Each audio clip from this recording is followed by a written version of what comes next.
La reforma universitaria argentina transformó nuestro país e hizo historia en Latinoamérica. ¿Cómo fue el proceso? ¿Cuáles eran los postulados? ¿Quiénes fueron los actores más relevantes y cómo se vivió en nuestra provincia, en Jujuy, el tiempo de la reforma? Es la invitación para conocer 100 años de universidad.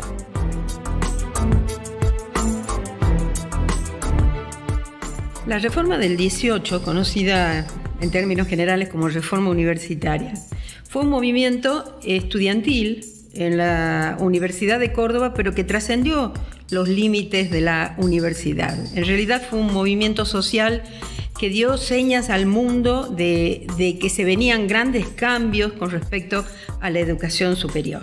Es un hito mundial porque la revuelta estudiantil, que tuvo el apoyo de otros sectores sociales como los sindicatos y como algún sector de la sociedad cordobesa que estaba en desacuerdo con los cánones tan tradicionales y tan rígidos que se venían imponiendo al momento, hizo que se marcara rumbo y definieran lo que iba a hacer con la educación superior argentina y para el mundo.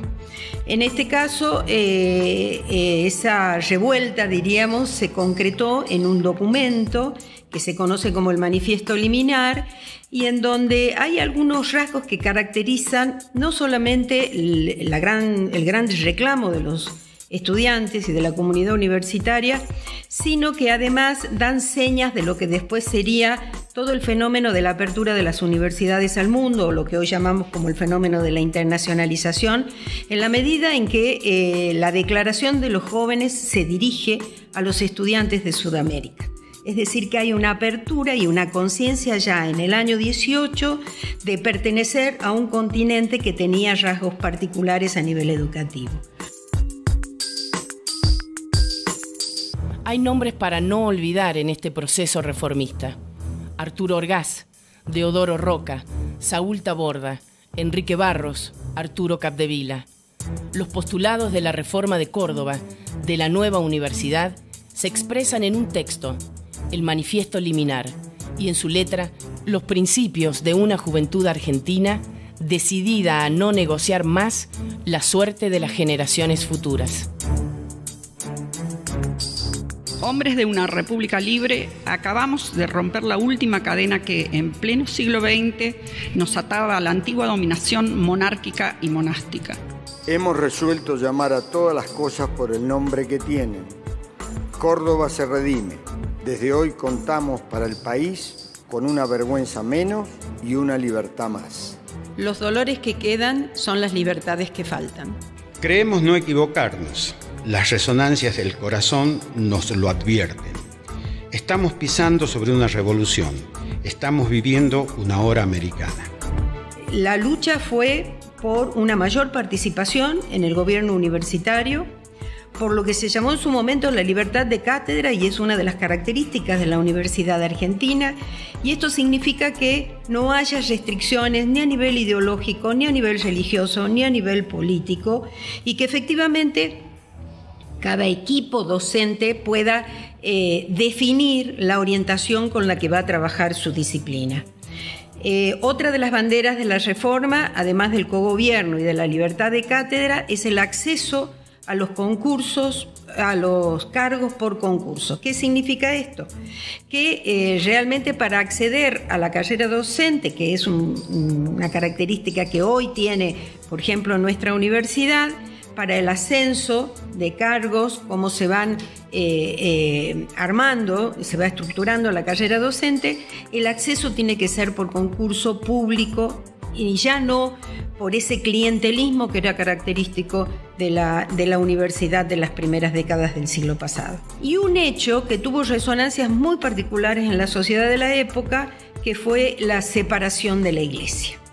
Digamos, una universidad que estaba impregnada por un dogmatismo de carácter religioso, en donde la organización de la universidad era de corte elitista, para que a partir de este movimiento llamado Reforma pudiera entenderse como un fenómeno de democratización, de laicización, es decir, de apartamiento de la Iglesia, y que la universidad y la educación superior se reconociera como autónoma.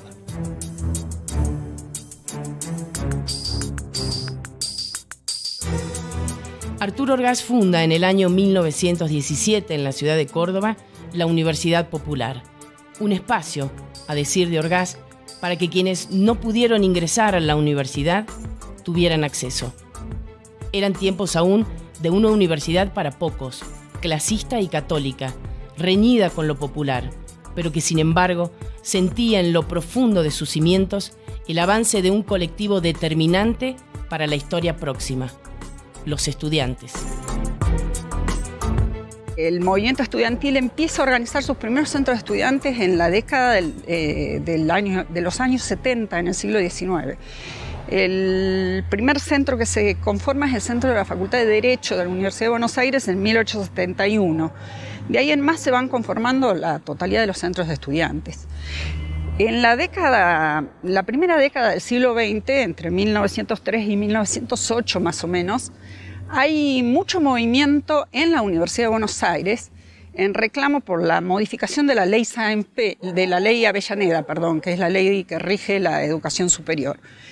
En ese momento se conforma la Federación Universitaria de Buenos Aires, la famosa FUBA, que todavía existe. En el año 1908 está conformada, esa federación que nuclea a todos los estudiantes y empiezan ya con ciertas consignas reformistas, no solamente de la ley, sino la exigencia de algunas cuestiones que tenían que ver sobre todo con el campo institucional, es decir, modificaciones en las evaluaciones, en los exámenes, en las condiciones de cursado y por supuesto la participación del estudiantado en la dirección de la universidad. En el momento de la reforma universitaria son 5 nada más las universidades en este país. Son 3 universidades nacionales, La Plata, Córdoba y Buenos Aires, y 2 provinciales, Santa Fe y Tucumán. Muy poquito tiempo antes, del 15 de junio, que es el día, que se marca como la conmemoración de la reforma universitaria, se conforma la Federación Universitaria Argentina con los representantes de estas 5 universidades. Es decir, que en el momento de los sucesos de Córdoba, el movimiento estudiantil está totalmente articulado, no solamente nacionalmente, sino también continentalmente, con los otros países de América Latina, ¿no? El aspecto quizás más importante que tiene la reforma universitaria es que hace emerger un nuevo sujeto político en la disputa, por el poder en el país y tiene proyección continental,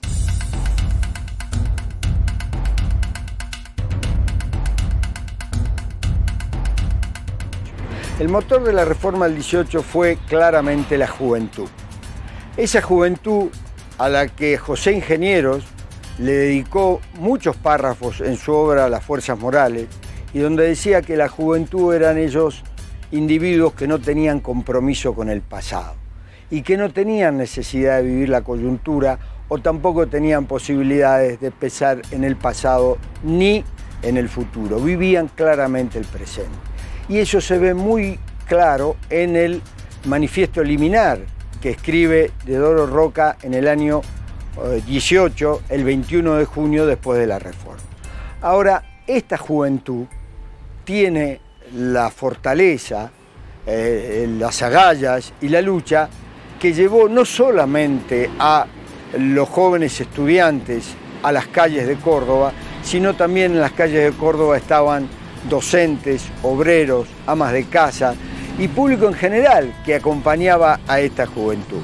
La mayoría de estos jóvenes, y me refiero a Deodoro Roca, a los hermanos Orgaz, a Taborda, a Bordaberry, eran hijos de familias de mucho linaje, diríamos hoy la oligarquía. Sin embargo, ellos tenían este ideal de lucha y de libertad que llevaron a la reforma. Pero también había hijos de inmigrantes, había hijos de obreros y también había inmigrantes, con lo cual, en términos de Edgar Morin, era una constitución bien compleja socialmente. Políticamente pasa exactamente lo mismo. Y acá debo decir que los radicales generalmente se toman como referentes de la reforma del 18. Es cierto que don Hipólito Yrigoyen era el presidente de la Argentina en ese momento, en el momento de la reforma, y fue don Hipólito Yrigoyen el que manda la intervención a la Universidad de Córdoba. Pero debo decirles que no eran afiliados políticos estos jóvenes, tenían mucha desconfianza. Recién, como nota de color, les puedo decir que en el año 1930 se afiliaron al Partido Radical o al Partido Socialista. ¿Cuándo? Cuando se produce la primera revolución, la primera dictadura, que fue la de Uriburu contra Irigoyen. Recién ahí se afiliaron. Estamos en el año 18, con lo cual estos jóvenes no estaban afiliados a partidos políticos.